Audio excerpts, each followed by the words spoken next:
মাম, এই দেখো তোমার জন্য দুটো ললিপপ নিয়ে এসেছি, একটা রেড কালার আর একটা অরেঞ্জ কালার। তুমি কোনটা নেবে বলো? যা মাম, কি করছো তুমি এখানে? আমি মাটিতে খেলা করছি। মাটি নিয়ে খেলা করছো কেন তুমি? এই দেখো মাম, তোমার জন্য কি নিয়ে এসেছি, নাও। কি বলো তো এটা? ললিপপ।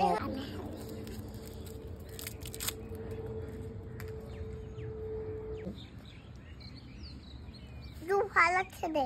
খুব ভালো লাগছে।